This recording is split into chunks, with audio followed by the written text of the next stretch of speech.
1965 ഒരു ശൈത്യകാല രാത്രിയിൽ കേരളത്തിലെ മലയോര ഗ്രാമത്തിൽ നിന്നുള്ള ഒരു യുവതി ഒരു കപ്പലിൽ കയറി. കയ്യിൽ ഒരു നഴ്സിംഗ് സർട്ടിഫിക്കറ്റ്, ഒരു ചെറിയ ബാഗ്, കൂടെ ആ യാത്ര ശരിയാക്കി കൊടുത്ത ഒരു കാത്തലിക് വൈദികന്റെ കത്ത്. ലക്ഷ്യം ജർമ്മനി. ആദ്യമായി ഇന്ത്യ വിട്ടു പോകുകയാണ് ആ യുവതി. ഇംഗ്ലീഷ് അറിയാം, പക്ഷെ ജർമ്മൻ അറിയില്ല. സ്വന്തം കുടുംബത്തെ ദാരിദ്ര്യത്തിൽ നിന്ന് രക്ഷിക്കലാണ് ഉദ്ദേശം. അപ്പനും അമ്മയ്ക്കും സഹോദരങ്ങൾക്കും നല്ല ഭക്ഷണം കൊടുക്കണം, ജീവിത സാഹചര്യങ്ങൾ മെച്ചപ്പെടുത്തണം. ആ കത്തുമായി അവൾ പോകുന്നത് ദശലക്ഷക്കണക്കിന് ആളുകളെ കൊന്നുകളഞ്ഞ ഒരു യുദ്ധത്തിന്റെ ആഘാതത്തിൽ നിന്ന് ഇനിയും കരകയറാത്ത പശ്ചിമ ജർമ്മനി എന്ന രാജ്യത്തേക്കാണ്, വെസ്റ്റ് ജർമ്മനി. തന്നെ പോലെ ചകിതരായ മറ്റ് യുവതികളുമൊത്ത് ആ യാത്ര നടത്തുമ്പോൾ അവൾ അറിഞ്ഞില്ല, ചരിത്രത്തിലെ ശ്രദ്ധേയമായ ഒരു ഭാഗമാണെങ്കിൽ പോലും വളരെ കുറച്ച് പറയപ്പെട്ട ഒരു കഥയുടെ ഭാഗമാകുകയാണ് താനുമെന്ന്. അവളെ പോലെയുള്ള ആയിരക്കണക്കിന് യുവതികൾ ജർമ്മൻകാരൻ ഒരിക്കലും കേട്ടിട്ടില്ലാത്ത കേരളത്തിലെ കുഗ്രാമങ്ങളിൽ നിന്ന്, മലയോര ഗ്രാമങ്ങളിൽ നിന്ന് ജർമ്മനിയിലേക്ക് യാത്ര ചെയ്തു. പുതിയ ജർമ്മനിയെ പടുത്തുയർത്താൻ അവർക്ക് ചരിത്രം നൽകിയ പേര് ബ്രൗൺ ഏഞ്ചൽസ് എന്ന് പറയുന്നത് കേരളത്തിൽ നിന്ന് ജർമ്മനിയിലേക്കുള്ള ആദ്യകാല നഴ്സിംഗ് കുടിയേറ്റത്തെക്കുറിച്ച്, അവിടെ അവരെ കാത്തിരുന്ന സത്യങ്ങളെക്കുറിച്ച്.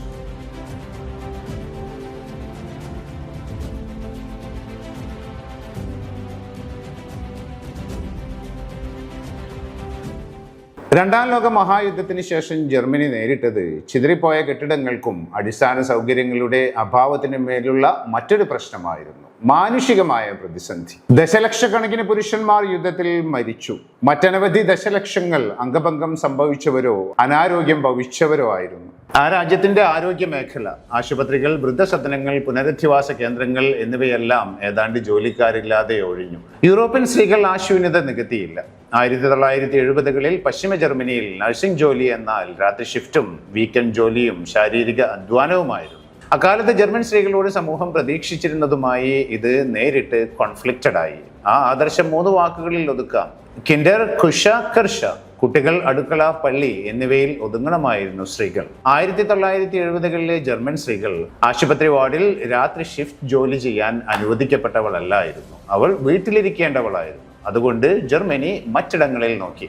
ടർക്കി, ഇറ്റലി, ഗ്രീസ്, യുഗോസ്ലാവിയ എന്നിവിടങ്ങളുമായി ബ്ലൂ കോളർ ജോലിക്കാർക്ക് ഇതിനകം ഉഭയകക്ഷി കരാറുകൾ ഒപ്പിട്ടിരുന്നു. പക്ഷേ നഴ്സിംഗ് വ്യത്യസ്തമായിരുന്നു.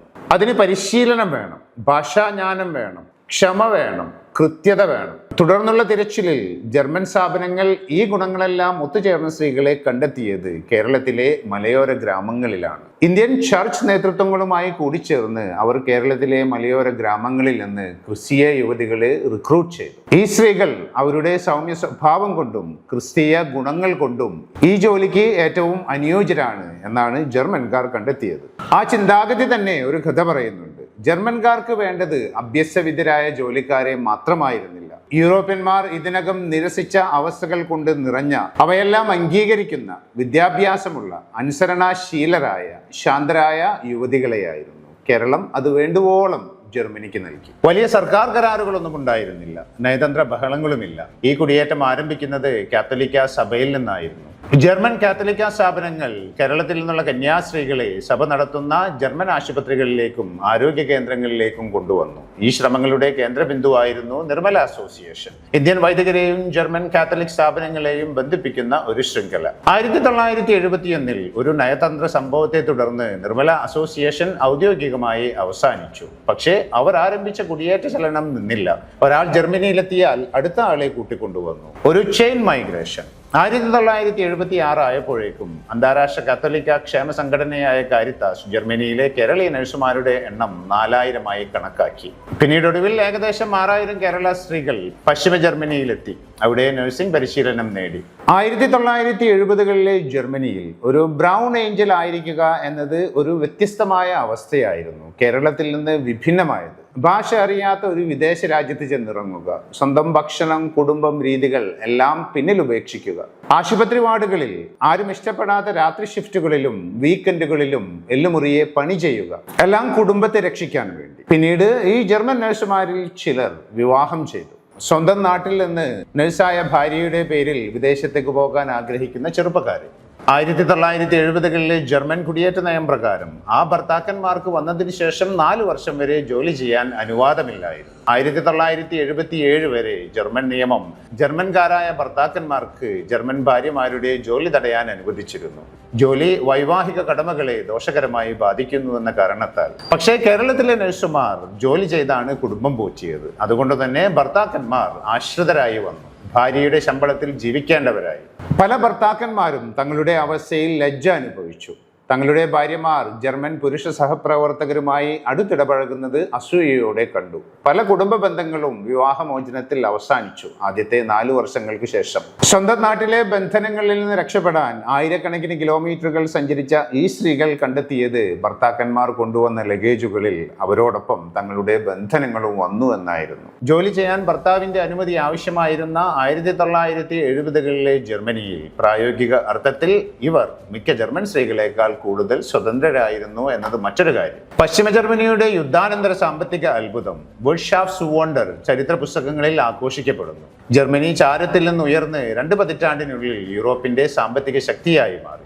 ആ അത്ഭുതത്തിന് ആവശ്യമായ തൊഴിലാളികൾ, ടർക്കിഷ് തൊഴിലാളികൾ റോഡുകളും ഫാക്ടറികളും പണിതു. കേരളത്തിലെ നഴ്സുമാർ ആശുപത്രികൾ നിലനിർത്തി. ബ്രൗൺ ഏഞ്ചൽസ് ഇല്ലായിരുന്നുവെങ്കിൽ 1960-70-കളിൽ ജർമ്മനിയുടെ ആരോഗ്യ സംവിധാനം പൂർണ്ണമായും തകർന്നു പോകുമായിരുന്നു. ആ സത്യം ഉൾക്കൊള്ളാതെ പശ്ചിമ ജർമ്മനിയുടെ പുനർജന്മകഥ പൂർണ്ണമല്ല. ഇന്ന് ലോകമെങ്ങും ആയിരക്കണക്കിന് കേരള നഴ്സുമാർ ജോലി ചെയ്യുന്നു. സൗദി അറേബ്യയിലെ നഴ്സുമാരിൽ 21.5% കേരളത്തിൽ നിന്നുള്ളവരാണ്.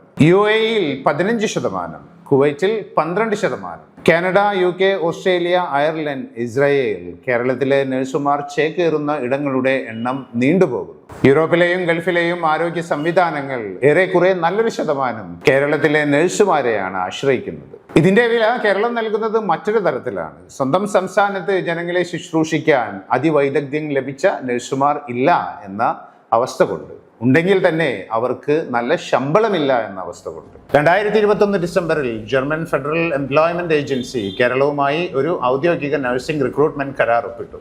യൂറോപ്യൻ യൂണിയന് പുറത്തുള്ള ഒരു രാജ്യവുമായി ജർമ്മനി ഒപ്പിട്ട ഇത്തരം കരാറുകളിൽ രണ്ടാമത്തേത്. ഈ ട്രിപ്പിൾ വിൻ പദ്ധതിയിലൂടെ കേരളത്തിൽ നിന്ന് 10,000 നഴ്സുമാർക്ക് ജോലി അവസരങ്ങൾ നൽകുമെന്ന് പ്രതീക്ഷിക്കപ്പെടുന്നു. ജർമ്മൻ ഫെഡറൽ സ്റ്റാറ്റിസ്റ്റിക്കൽ ഓഫീസ് കണക്ക് കൂട്ടുന്നത് 2049 ആകുന്നതോടെ ജർമ്മനി 2,80,000 മുതൽ 6,90,000 വരെ നഴ്സിംഗ് പ്രൊഫഷണലുകളുടെ ക്ഷാമം നേരിടുമെന്നാണ്.